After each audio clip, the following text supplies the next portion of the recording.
Hey guys, I'm going to talk about something that happened last week, but the topic is something I've touched on in a previous video, specifically about how narcissists behave like toddlers when they don't get their way, when they feel threatened. And this event last week reminded me of an occasion when Meghan Markle did just that. And the event I'm referring to was the reception hosted by King Charles and Queen Camilla, along with Prince William.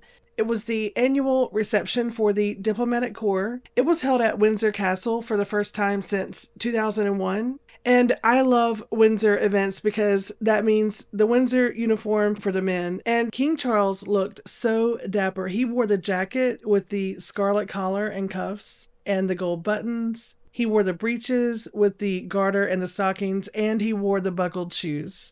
I think he just loves the pageantry and the history of it all. And considering the guests who were members of His Majesty's Diplomatic Corps, this was a very British event, and it was the perfect occasion for the king to go all out with the full traditional Windsor uniform.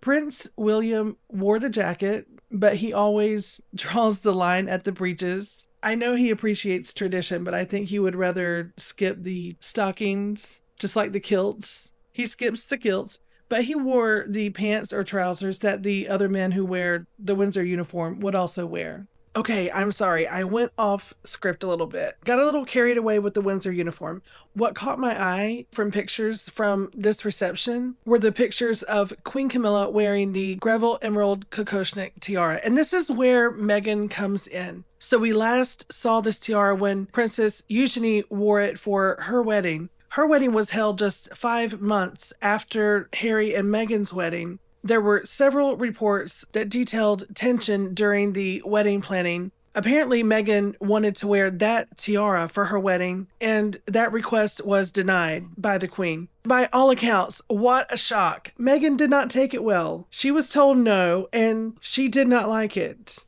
This was reportedly the event that led Prince Harry to say, whatever Meghan wants, Meghan gets. And the Queen said, I didn't get that memo, and even if I did, allow me to introduce myself.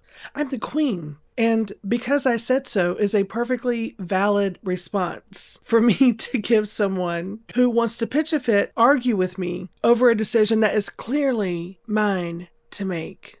Of course, the Queen, being as gracious as she was, and I cannot imagine the patience it took for her to get through the wedding ceremony alone, much less all the drama that took place during the wedding planning. She was probably thinking, we haven't had this much drama in the royal family since Charles I met his unfortunate demise. It must have been such a brutal time for everyone, except Meghan, of course, because everyone was bending over backwards to make sure this wedding went off smoothly. They were trying to get more of her family in. They didn't realize at that time, or maybe they did, I don't know, that she couldn't have her family come over because much of what she told them was probably untrue. You know what? I'll just say what my grandmother would have said. My grandma would have looked at Meghan, she would have puffed on her cigarette, and then rolled her eyes and said, that girl would rather walk a mile to tell a lie than cross the street to tell the truth. That's exactly what she would have said. And that's what I'm saying now. I miss sitting around talking about stuff like this with my grandma because we would have a field day with Meghan Markle because there is always something new. But whether Meghan is intentionally untruthful or whether she's delusional and believes the things she says is unclear. That's how much stuff she says that contradicts other stuff she has said, or that can be just proven false, just factually. As for why the Queen reportedly denied Meghan's request, there were a couple of reasons that were put forward. One had to do with the provenance of the tiara, some sort of controversy that might have been tied to it. But another reason that was put forward was that Princess Eugenie had already requested permission to wear that tiara on her wedding day. Whether or not the Queen had already given her official consent, the fact that it was under consideration would have been enough reason to say no.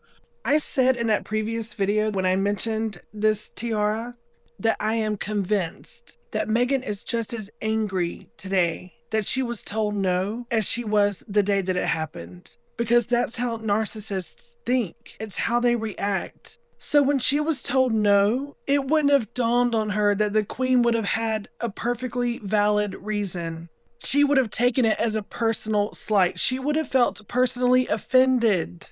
There's nothing rational about how a narcissist reacts when they are told no, when they don't get their way. If someone asks you for a favor, they can borrow something, if you will do something for them, and for whatever reason you say no, if they come back and continue to try to convince you to say yes, what they're saying is, I don't care what your reason was. It doesn't matter to me. I don't care about your schedule. I don't care about your feelings. What I expect is for you to do what I want. Have you ever dealt with a toddler? I have children. Do you? Do you remember the terrible 2s and 3s and 4s? My policy was, I don't negotiate with terrorists. You're not gonna...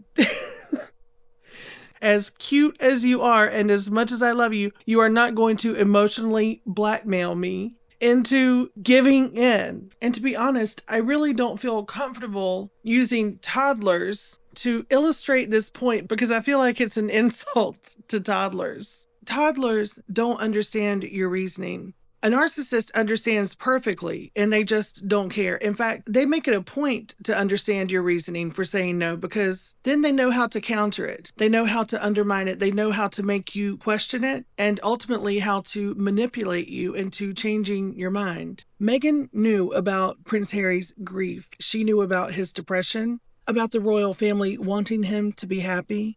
And she knew all of that before she ever met him. And she navigated all of it by finding the places where he was hurting the most, pressing on them to make them hurt even more, and then positioning herself as the only person who truly loved him, who truly accepted him. Once Harry bonded with her, he trusted everything she said. When she made demands, he would jump to meet them. He defied common sense in trusting every word she said. He defied his own family. That's how trauma bonds work. They override any defenses a person would normally put up against someone who has just come into their life. As I was getting through this video, I came across quotes, public statements, interviews from both Prince Harry and Meghan. And I've started cataloging this information because as I've done more of these videos, the information I've come across has been scattered, but seeing all of it laid out in a timeline paints a picture that I believe shows how calculating Meghan really was. In fact, I'm going to make a separate video detailing a timeline of events for both Prince Harry and Meghan before and after they met. When you take so many bits of information and then put them all together, it tells a story. I actually considered integrating that into this video, but I've been working on this video for like 4 or 5 days. And it is Thanksgiving. It's time for me to bring out my great-grandmother's recipe for dressing and my grandmother's potato salad. You would think potato salad would be easy to make, and you would be right. So I am shocked by how many people get it wrong. How do you mess up potato salad? If you can't make potato salad, let me know. I'll post the recipe. My great-grandmother would not share her recipes. There was a time when she did, and then she stopped because she would share her recipes and people would come back and question her, and she would ask them if they remembered this and they remembered that, and they would say, well, I substituted this for that and I substituted that for this, and she would say, well, then you didn't follow my recipe. Go do it again the right way, like I taught you. But my grandma, she shared her recipes. So if you know someone who is putting raisins and God knows what else in potato salad and they need some help with that, if you don't have a good potato salad recipe, let me know. I'll share my grandma's recipe and then you can help them out with that. Okay, listen, happy Thanksgiving to everyone. I hope you all have a wonderful holiday weekend, lots of good food, lots of family and friends to celebrate with and to remind us of what really matters. So thank you so much for sharing a little of your time with me today. I appreciate it so much. Until next time, take care.